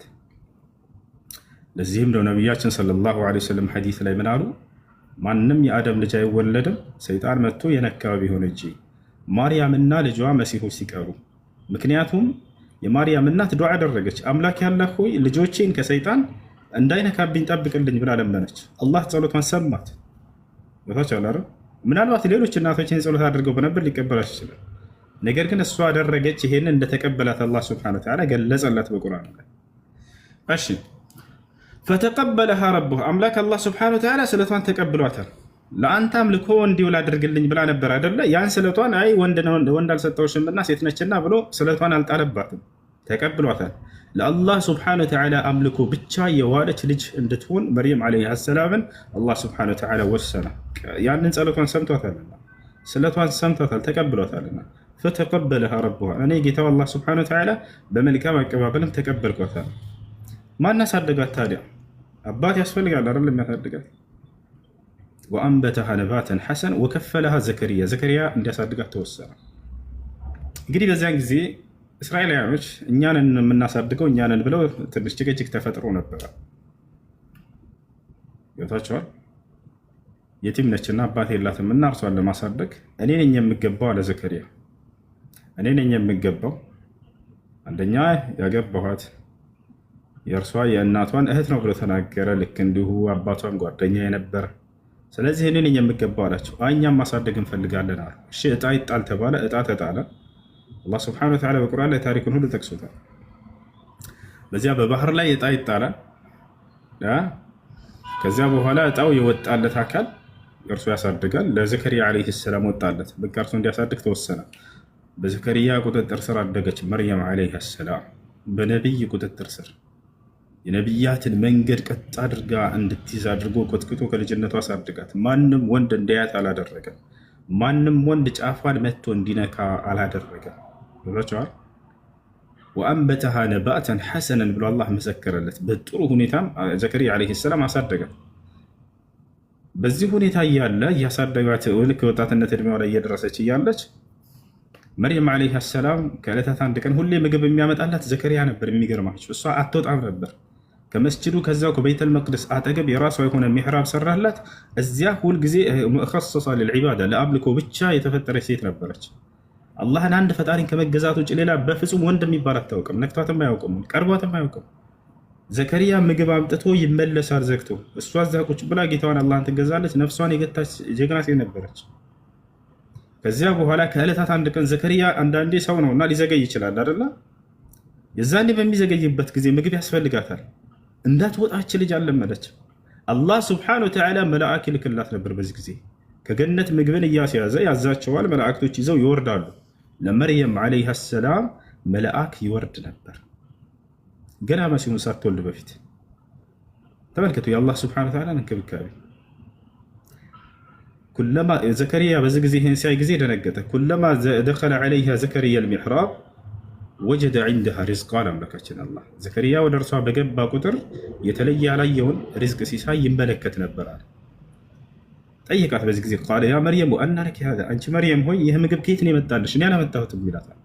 ማነው ከየት ነው የመጣልሽ? ቃለት ሁወ ምን ዒንዲላህ፣ እርሱ ከአላህ ዘንድ ነው የመጣልኝ አለችው። ኢነላሃ የርዙቁ መን የሻኡ ቢገይሪ ሒሳብ፣ አንተ ዘከሪያ ሆይ አምላክ አላህ የፈለገውን ባሪያውን ያለ ገደብ ሲሳዩን እንደሚለግሰው አታውቅም? ምን አለችው። በዚህ ጊዜ ዘከሪያ ዓለይሂ ሰላም ልጅን ተመኘ። ከዚያ በፊት አልወለደም ነበር፣ አርጅቷል። ዘከሪያ ሚስቱም መሃነች። ለብዙ ዓመታቶች ያክል አብረው ኑሯል። መውለድ አይችሉም ነበር። ዘከሪያ ዓለይሂ ሰላም እንዲህ አይነት ከአምላክ ዘንድ ምን ያክል ቅርብ ቦታና ደረጃ ያላትን ሴት ባየ ጊዜ ልጅን እንዲመኝ ሆነ። በቃ እናንተ መልካም ልጅ ስታዩ ጊዜ ነው አይደለ? ምን ነው አላህ ልጅ ሰጥቶኝ እንደዚህ እንደ ልጅ ምናምን ትላላችሁ። ዘከሪያ በእርሱ አማካኝነት ልጅ ተመኘ። ሁናሊከ ደዓ ዘከሪያ ረበሁ አለ። በዚህም ጊዜ ወዳው ዘከሪያ ዓለይሂ ሰላም ወደ ሚሕራቡ ገባና ጌታውን አላህን መማፀን ጀመረ። ቃለ ረቢ ሀብሊ ሚን ለዱንከ ዙርየተን ጠይባ አለ። ጌታ ያላህ ሆይ ልክ እንደዚች ልጅ አይነት ከአንተ ዘንድ የሆነን ጥሩ ዘርን ጥሩ ልጅን ስለግሰኛል። ኢነከ ሰሚዑ ዱዓ፣ አንተ ጸሎትን የምትሰማ ልመናዬን የምትሰማ የምትቀበል አምላክ ነህና አለ። ወዲያው ከአላህ ስብሓነሁ ወተዓላ ዘንድ ለዘከሪያ ብስራቱ መጣለት። ፈናደትሁ ልመላኢካ፣ መልአኩም ጠር መልአኩ ጅብሪል ዓለይሂ ሰላም ወደ እርሱ ተልኮ መጣ። ወሁወ ቃኢሙን ዩሰሊ፣ ዘከሪያ ቆሞ እየጸለየ እየሰገደ ሳለ እነላሃ ዩበሽሩከ ቢየሕያ ተባለ። እነሆ የሕያ ወይንም ዮሐንስ በሚባል ልጅ አንተ ተበስረሃል። የሕያን ትወልዳለህ። ሙሰድቀን ቢከሊመትን ሚነላህ፣ የአላህን ቃል እውን የሚል የሚያረጋግጥ፣ ወሰይደን በህዝቦች መካከል ደግሞ አለቃ የሆነ፣ ወሐሱረን ጥብቅ የሆነ ደግሞ እርሷ ጥብቅ ነችና እርሷም በሴቶች መካከል አለቃ ነችና ልክ መርየምን ለእሷን አይነት በለመነበት መልኩ አላህ ሰጠው። ሙሰድቀን ቢከሊመት ሚነላህ፣ የአላህን ቃል እውን የሚል አለ። መርየምን አላህ የእኔን ቃል እውን የምትል ብሎ ገልጿታል። ወሰደቀት ቢከሊማት ረቢሃ ብሏል አይደል? ስለ መርየም ዓለይሃ ሰላም የጌታዋን የአላህን ቃል እውን ያለች ብሏታል። የሕያንም ምን ብሎ ገለጸው? ሙሰድቀን ቢከሊመት ሚነላህ፣ የአላህን ቃል እውን የሚል ልጅ እሰጥሃለሁ አብሽር። ወሰይደን አለው አለቃ የሆነን። መርየም ዓለይሃ ሰላም ከሴቶች ሁሉ ዓለም ላይ ከሚገኙ ሴት ሁሉ ከእስራኤል አይደለም ከዓለም ጋር ከሚገኙ ሴቶች ሁሉ አለቃ ነች ብሎ አላህ ገልጿታል። ከዓለማት ሴቶች ሁሉ ታላቅ ነሽ አንቺ ተብላ ተገልጻለች። አላህ ቃል በቃል ንጽሕት ነሽ ብሎ ገልጿታል በቁርአን ላይ። ኢነላህ አስጠፋኪ ይላታል። መልአኩ ጅብሪል ዓለይሂ ሰላም መጥቶ እነሆ አምላክሽ አላህ መርጦሻል አላት። ወጠሃረኪ አንጽቶሻል አላት። ወስጠፋኪ ዓላ ኒሳኢል ዓለሚን፣ ከዓለማት ሴቶች ሁሉም አንቺን መርጦሻል በጽድቅና ተብላ። በውበቱ አይደለም፣ በተክለ ሰውነቱ አይደለም፣ ለአምላኳ ለአላህ ባላት የአምልኮ ስራ አላህን በጣም ትገዛ ነበር። ከምድራዊ ህይወት በጣም የራቀች ሴት ነበረች። ከፈጣሪዋ ብቻ ነበር ግንኙነት ነው። ገብታችኋል? ስለዚህ የሕያን ምን ብሎ ገለጸው? አላህ ሙሰድቀን ቢከሊመት ሚነላህ ወሰይደን ወሐሱረን ጥብቅ ይሆናል። ደግሞ መርየም ምን ነበረች? ጥብቅ ነበረች። يحيى ملك እንደዛ ونبيا من الصالحين ከደጋጎች እንደሆም ከነብያት የሆነ ልጅ እሰጥሃለሁ አለው። አያችሁ ለዚህም ነው ዑለሞች እንዳው የሴት ነብይ የለም እንጂ የሴት ነብይ ቢኖር ማርያም ትሆን ነበር እያሉ ይገልጻሉ። በዚህ ጊዜ ዘከሪያ አላመነም። ዘከሪያ አላመነም። ለምን? የአላህን ስራ እንትን እያለ አይደለም፣ እያስተባበለ አይደለም። አላህ ይሳነዋል እያለ ሳይሆን ሚስቴ መሀል ነች አለ። እኔም ለዘመናት ሳልወልድ ሽማግሌ ሆኜ አርጅቻለሁኝ አለ። ቃለ ረቢ አና የኩኑ ሊ ጉላም አለ። ጌታዬ ሆይ ለእኔ እንዴት ልጅ ሊኖረኝ ይችላል? ወቀድ በለገኒ ልኪብር ወምርአቲ ዓቅር፣ እርጅና ያደረሰብኝ እድሜ ላይ አድርሶኛል፣ ሚስቴም መሀል ነች አለ። ቃለ ከዛሊከ አላሁ የፍዓሉ ማ የሻ። ጅብሪል ምን አለው? አምላክህ አላህ ልክ እንዲሁ ያሻውን ይሰራል፣ ለሱ የሚሳነው ነገር የለምና ምንም እንኳን ብታረጅም አንተ ሚስትህ መሀን ብትሆንም ከእናንተ ልጅን ማስገኘት አይሳነው አያቅተው። ከዚያ በኋላ ያሕያ ዓለይሂ ሰላምን ወለደ። ቃለ ረቢ ጅዐል ሊ አያ ቃለ አየቱከ አላ ቱከሊመ ናሰ ሰላሰተ አያምን ኢላ ረምዛ ወዝኩር ረበከ ከሲራን ወሰቢሕ ቢልዓሺይ ወልኢብካር። ይሄ የሆነ ታሪኩ። ከዚያ በኋላ ያሕያ ዓለይሂ ሰላምን ወለደ። የማርያም ታሪክ ከዚያ በኋላ ሊቀጥል ነው። አላህ ወኢዝ ቃለት ልመላኢከቱ አለ መላእክቶችን ባሉ ጊዜ ይላል። ማን ነው መላእክት የሚለው? ከመላእክቶች አለቃ የሆነው ተወክለው የመጣው መልአኩ ጅብሪል ዓለይሂ ሰላም ነው። ያ መርየም አላት። ወደ መርየም ዓለይሃ ሰላም መጣ ጅብሪል ዓለይሂ ሰላም። እነላህ አስጠፋኪ አላት። እነሆ አምላክሽ አላህ መርጦሻል፣ ወጠሃረኪ አንጽቶሻል፣ ወስጠፋኪ ዓላ ኒሳኢ ልዓለሚን ከዓለማት ሴቶች ሁሉ አንቺን መርጦሻል። ያ መርየም አላት። ቀጠለና አንቺ መርየም ሆይ አላት። የተመረጠችው በምንድን ነው ብያችኋለሁ? በአምልኮ በማብዛቷ ነው። በዚያው ላይ በዚህ ምክንያት ትመርጣለች። አሁንም ተመርጫለሁ ብለሽ ከአምልኮ እንዳትዘናጊ በአምልኮች ላይ ጠንክሪ ብሎ ሊገስጻት ነው። ያ መርየም አንቺ መርየም ሆይ እቅኑቲ ሊረቢኪ ለጌታሽ ቀጥ ብለሽ ኑሪ። አሁንም በዚሁ ላይ ወስጁዲ ለእርሱ ብቻ ስገጂ፣ ወርከዒ መዓ ራኪዒን ከሩኩዕ አድራጊዎች ጋር አንቺም ከሩኩዕ አድራጊዎች ሁኚ፣ ከአጎንባሾች ጋር አጎንብሽ ማለት ነው። አምልኮች ላይ ጠንክሪ ለማለት ነው መልእክቱ።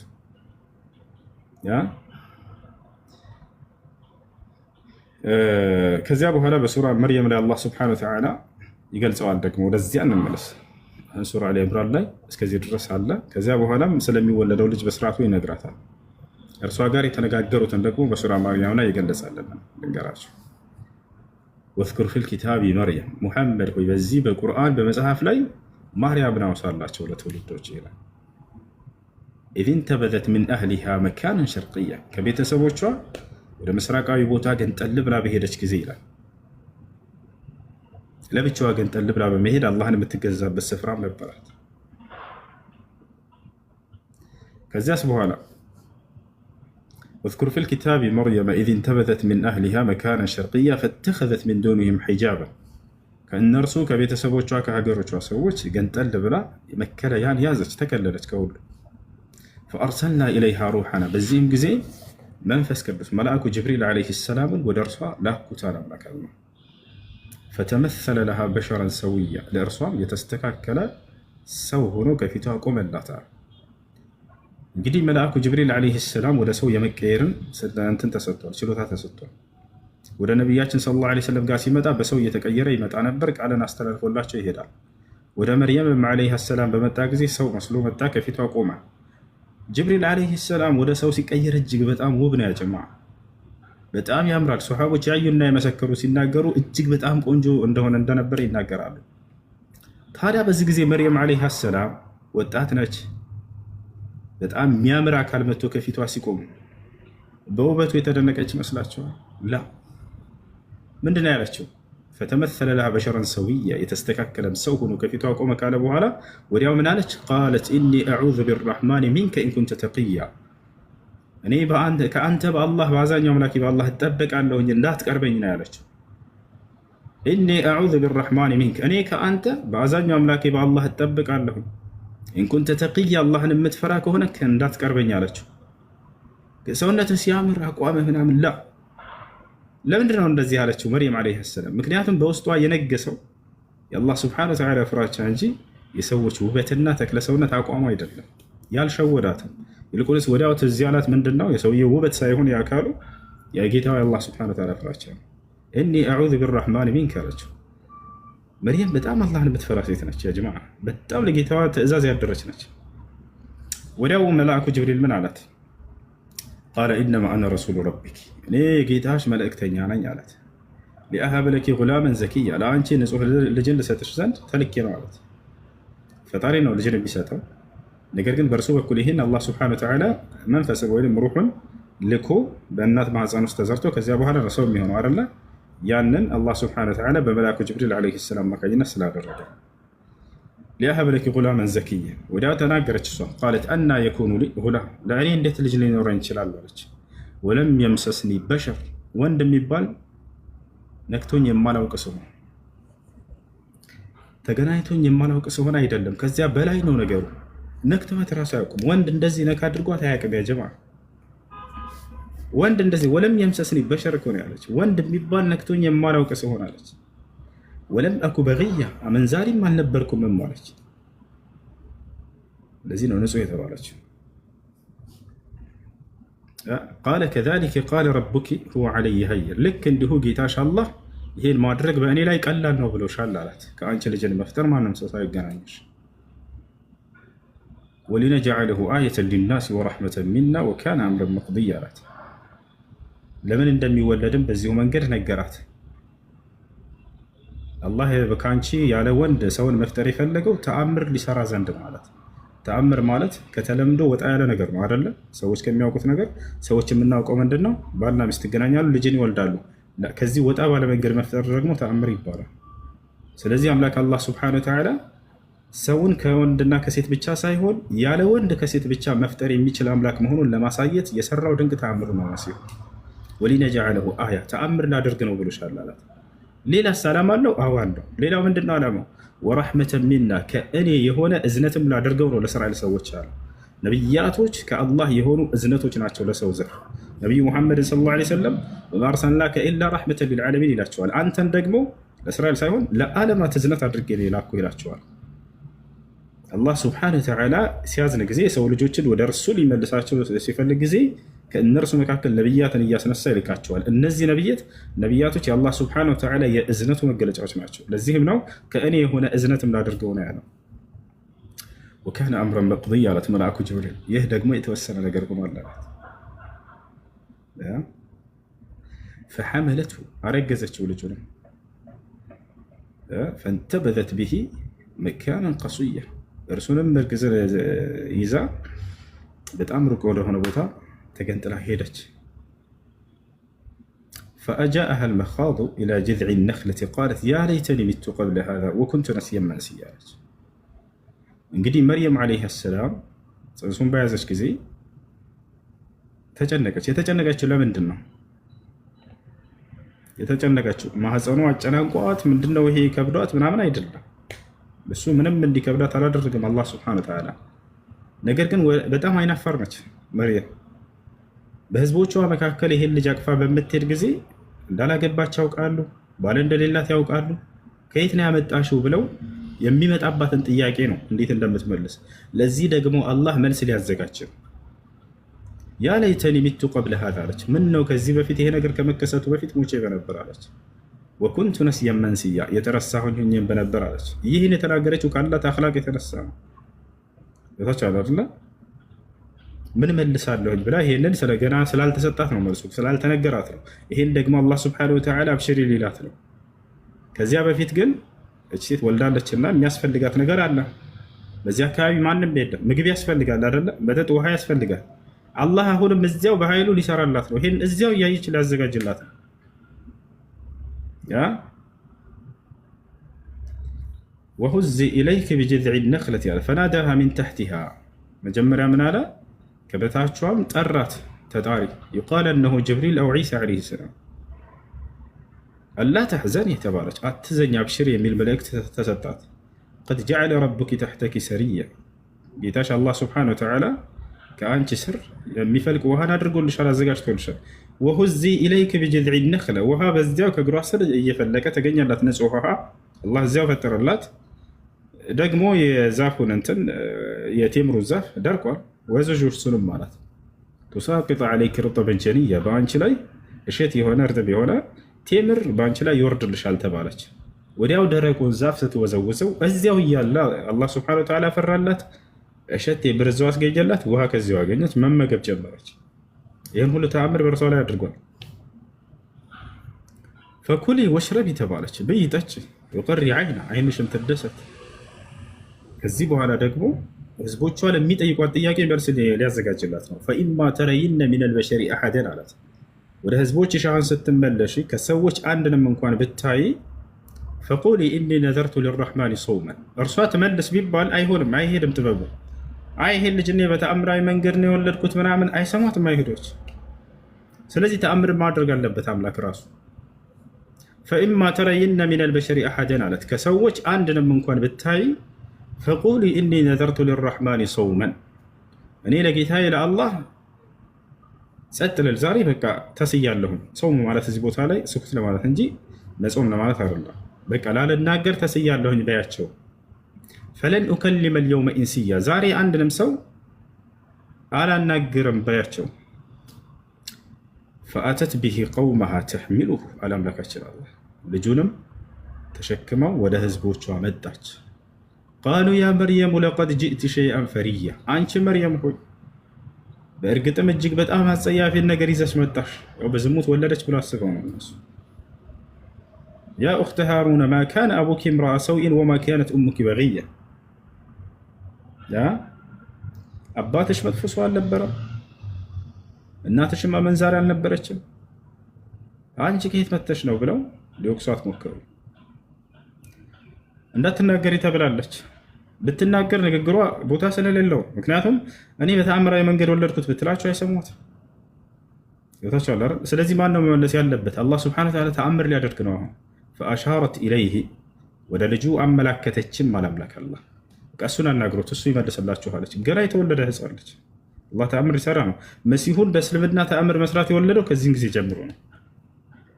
ተአምር ማለት ቅድም እንደነገርኳቸው ከሰው ልጆች ተለምዶ ወጣ ያለ ነገር ነው። ህፃን ልጅ በተፈጥሮ ይናገራል፣ ገና እንደተወለደ በፍጹም አይናገርም።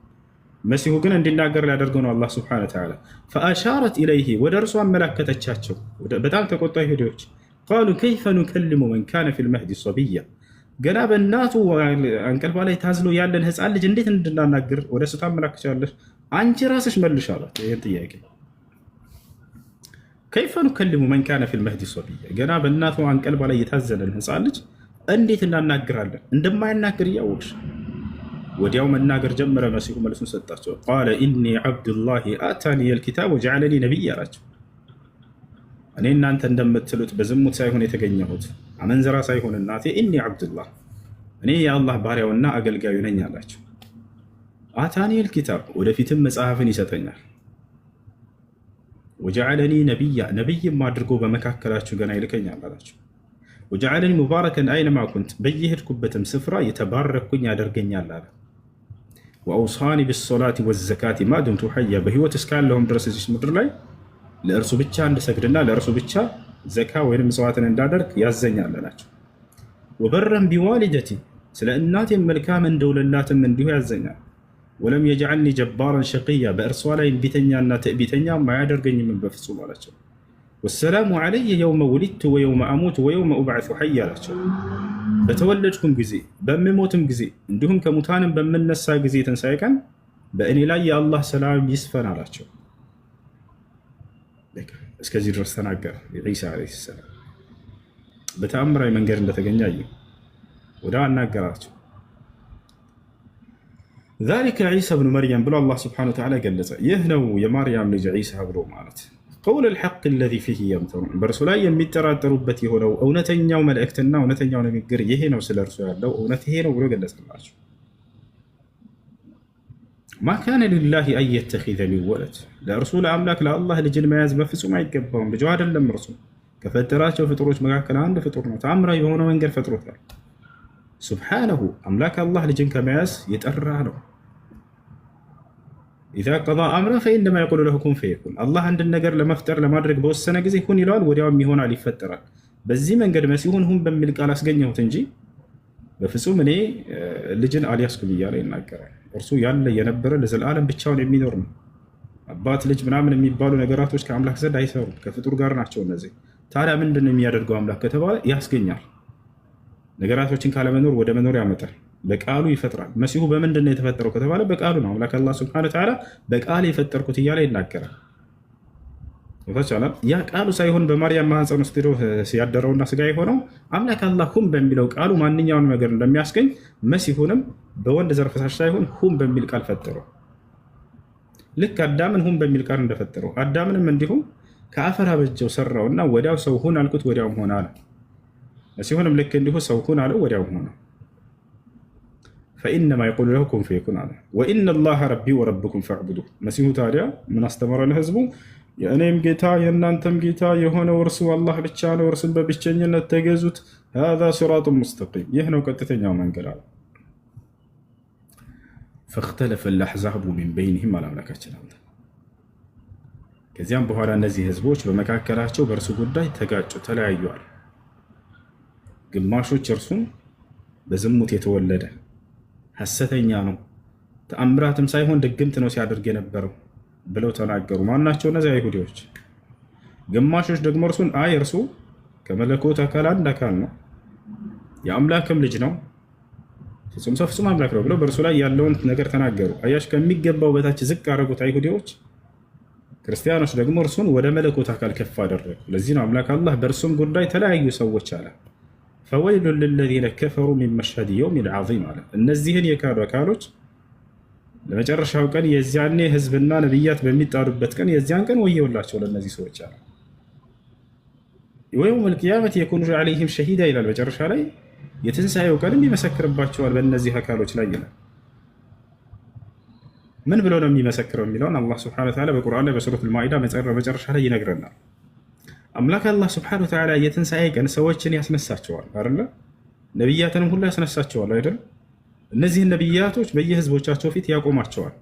ልክ ይህ ነበር አይደል? መልእክት አስይዤ እኔን በብቸኝነት እንዲያመልኩ ሰዎችን አስተምር ብዬ እንዲሁም ደግሞ እነዚህን ህዝቦች ወደ እነርሱ ልክ ያለሁኝ ይለዋል። ይጠየቃሉ ሁሉም ነቢያት። አላህ በቁርአን ላይ ሲናገር ፈለነስአለነ አለዚነ ኡርሲለ ኢለይሂም ወለነስአለነ አልሙርሰሊን አለ። ነቢያቶቼን እጠይቃቸዋለሁ፣ የላኩላቸውንም ህዝቦች እጠይቃቸዋለሁኝ አለ። የውመ የጅመዑ ላሁ ሩሱል ፈየቁሉ ማዛ ኡጅብቱም ቃሉ ላ ዒልመ ለና ኢነከ አንተ ዐላሙል ጉዩብ ይላል። መልእክተኞችን በምሰበስባቸው ጊዜ እያለ ይናገራል። ምን ተቀበሏቸው ህዝቦቻቸው፣ ምን አደረሳቸው እያለ ይጠይቃቸዋል። እያወቀ ነው የሚጠይቀው። ለምንድን ነው እያወቀ የሚጠይቀው? ሊኢቃመት ልሑጀት ዐለል ዒባድ። እነዚህ ሰዎች የመጡት ሰዎች ከነቢያት አንደበት ምስክራቸውን ራሳቸው እንዲሰሙ ዘንድ ነው የሚጠይቃቸው። ነቢያችን ሰለላሁ ዐለይሂ ወሰለም ይህን ሐዲስ ላይ ሲያብራሩ ኖህ ይጠየቃል፣ ይመጣል ከህዝቦቹ ጋር። ኖህ ሆይ ልኬህ ነበር ነቢይ አድርጌ ወደ ህዝቦች አደረስኮ ይለዋል አላህ። አዎ ጌታዬ ልከኸኛል፣ አድርስ ያልከኝን አድርሻለሁኝ። እና ተቀበሉ፣ ምን አደረክ? የተቀበለም አለ ያልተቀበለም አለ ይላል። ህዝቦቹ ይጠየቃሉ። እዛ ኖህን ነቢይ አድርጌ ልኬላቸው ነበር መጥቶላቸው ነበር ይላሉ። ወላሂ ይክዱታል።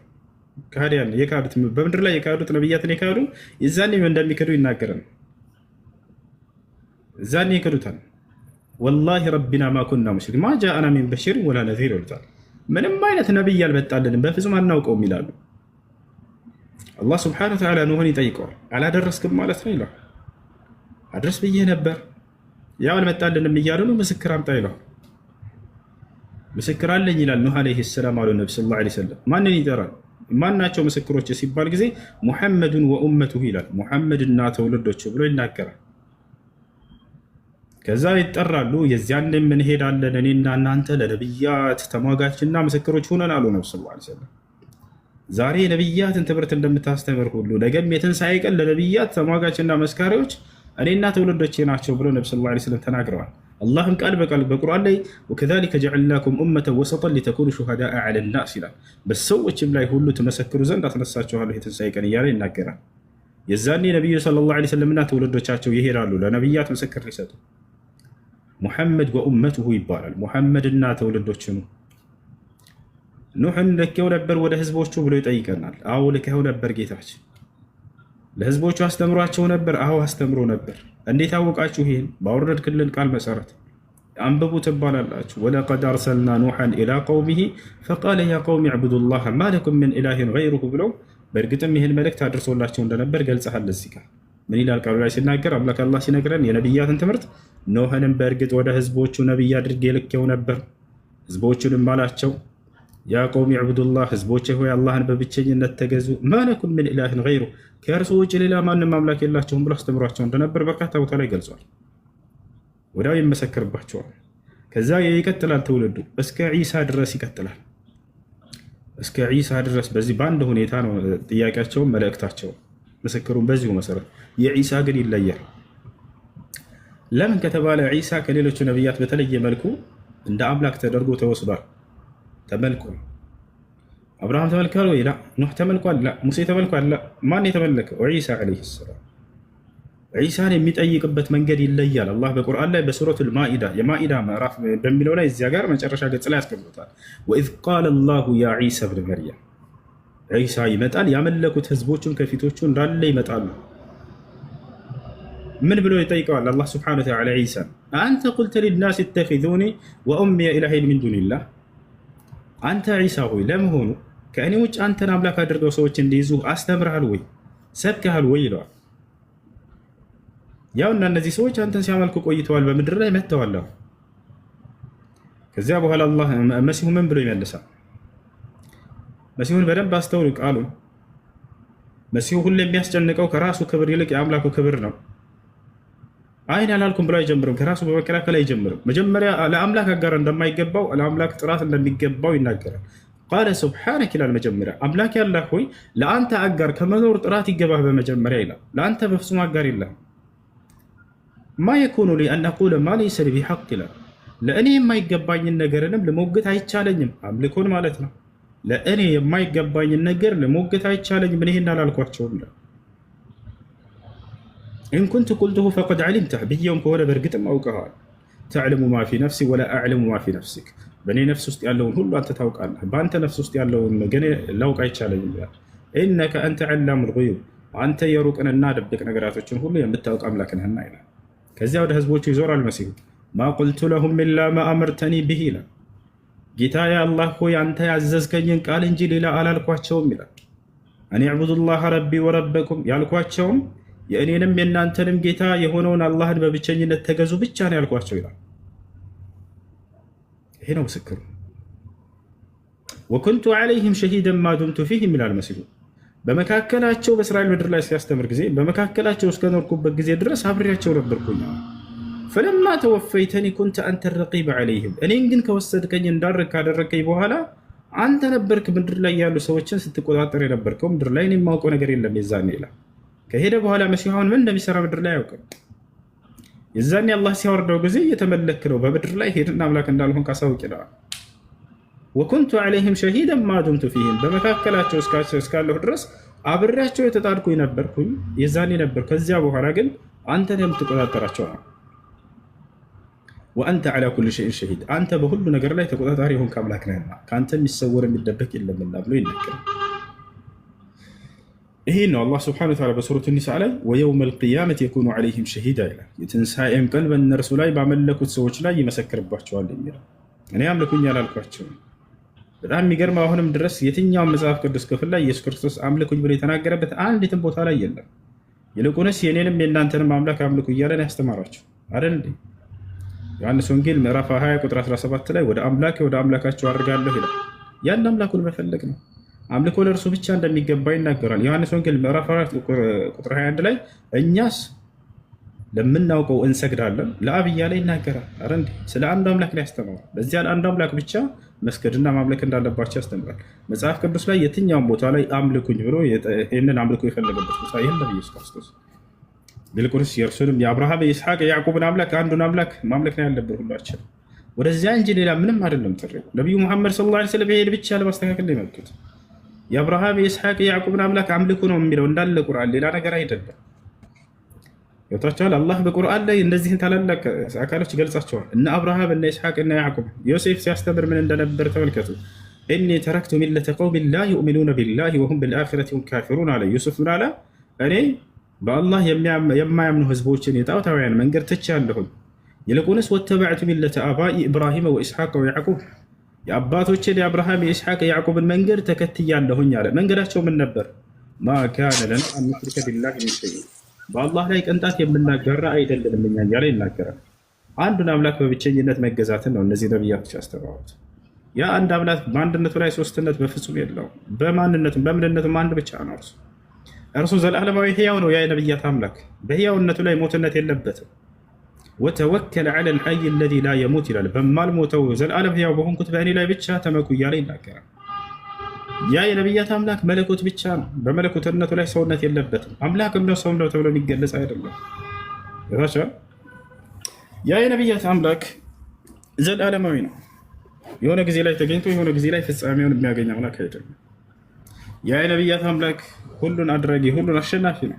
የሚሸነፍ አይደለም በፈጠራቸው ደካማ ፍጥረታቶች። ندعوكم إلى هذا الإله الذي كان يعبده إبراهيم وإسماعيل وإسحاق وجميع الأنبياء ونترك عبادة ما سواه. هنا عند أملاك وجهنة الناملك نترياتهم صلى الله عليه وسلم كزوج إلى بعد ملك تشتاونا مسيحو كتكبروا نبياتش ملكتنيش مكاكل عندنا مريم بإسلام لا يالله تندرجة عند سماعشوتنا مريم النبي محمد صلى الله عليه وسلم بهولت كان يقال صباتا بشار نقراشونا نقدرنا ነቢዩ ሙሐመድ ሰለላሁ ዐለይሂ ወሰለም ስለ ማርያም ሲናገሩ እዚህ ዓለም ላይ የጽድቅን ማማ ካገኙ ሴቶች መካከል አንደኛዋ ነች ብለው ገልጸዋል።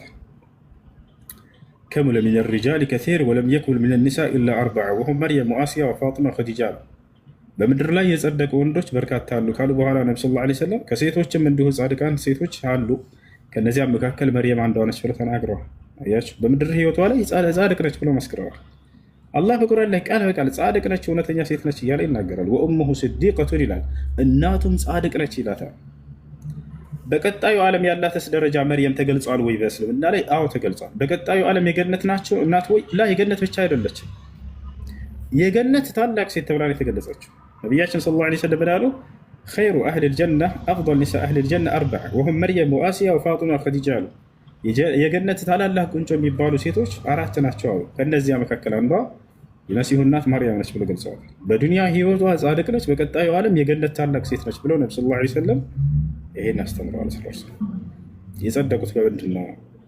ያን አንድ አምላክ በብቸኝነት በመገዛት ነው። እንደነሱ መጽደቅ የፈለገ ሰው ልክ እንደነሱ የኖሩበትን መንገድ ያን አንዱ አምላክ በብቸኝነት ማምለክ ነው። በእርሱ ላይ ቅንጣት ተሰጠቀው።